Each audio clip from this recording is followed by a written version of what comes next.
नमस्कार दोस्तों, स्वागत है आपका अपने चैनल हिंदू पार टीवी पर। दोस्तों, आज हम आपको श्रावण महात्म्य का 14वां अध्याय सुनाने जा रहे हैं। अगर आपने इससे पहले के 1 से लेकर 13 अध्याय नहीं सुने हैं तो आप हमारे चैनल पर बनी प्लेलिस्ट श्रावण महात्म्य में जाकर सुन सकते हैं। वीडियो को शुरू करने से पहले वीडियो को लाइक करें और चैनल को सब्सक्राइब करें। श्रावण महात्म्य का 14वां अध्याय, नाग पंचमी व्रत। भगवान शंकर ने संत कुमार से कहा, अब मैं तुम्हें श्रावण शुक्ल पंचमी को किए जाने वाले व्रत नाग पंचमी के बारे में बताता हूँ। ध्यान पूर्वक सुनो। साधक को चाहिए कि वह एक दिन पहले केवल एक समय भोजन करे। पंचमी वाले दिन स्वर्ण या रजत निर्मित नाग लेकर नक्त व्रत करना चाहिए। नक्त व्रत रखकर बढ़ई या कुमार से 5 फनों वाला नाग बनवाकर उसकी पूजा करनी चाहिए। अपने घर के मुख्य द्वार के दोनों तरफ गोबर से 5 फनों का नाग बनाकर कटोरे में दूध रखकर उसकी धूप, दीप, गंध, अक्षत, करवीर, मालती, चमेली तथा चंपा के फूलों से पूजन करनी चाहिए। ब्राह्मणों को शुद्ध घी के लड्डू तथा खीर का भोजन करवाना चाहिए।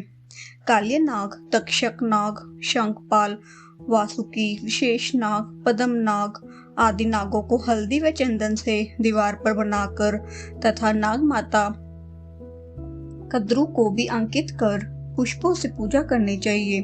पूजन के पश्चात घी और खांड मिलाकर उनको दूध पिलाना चाहिए। उस दिन लोहे की कढ़ाई में पकवान बनाने वर्जित है। गेहूं और दूध की खीर बनाकर भुने चने, धान का लावा और भुने जौ नागों को देने चाहिए एवं स्वयं भी उपरोक्त वस्तुओं का भोजन करना चाहिए।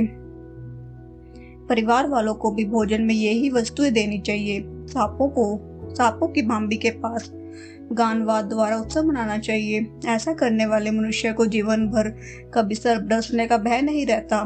सर्प के दर्शन करने से ही मनुष्य अधोगति को प्राप्त होता है।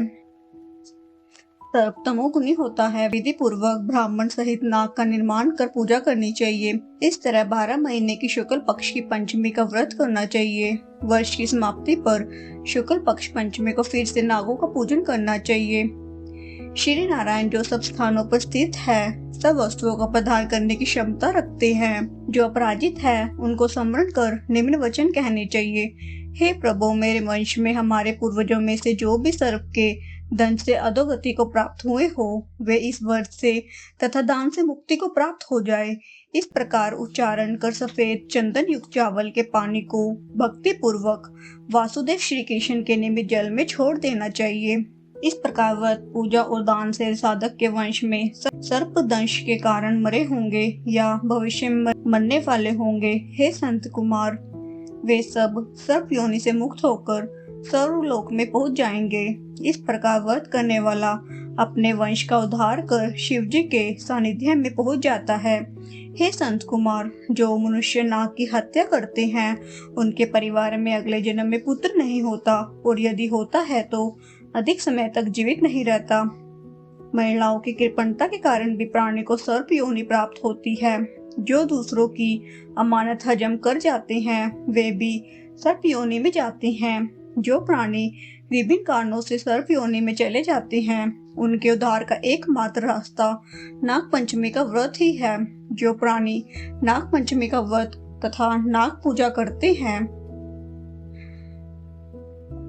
उनकी भलाई के लिए नागों के स्वामी शेष नाग और वासुकी नाग भगवान विष्णु से और भगवान शंकर से हाथ जोड़कर प्रार्थना करते हैं। शेष नाग और वासुकी नाग की प्रार्थना पर भगवान विष्णु और भगवान शंकर उन लोगों की सब मनोकामनाएं पूर्ण करते हैं।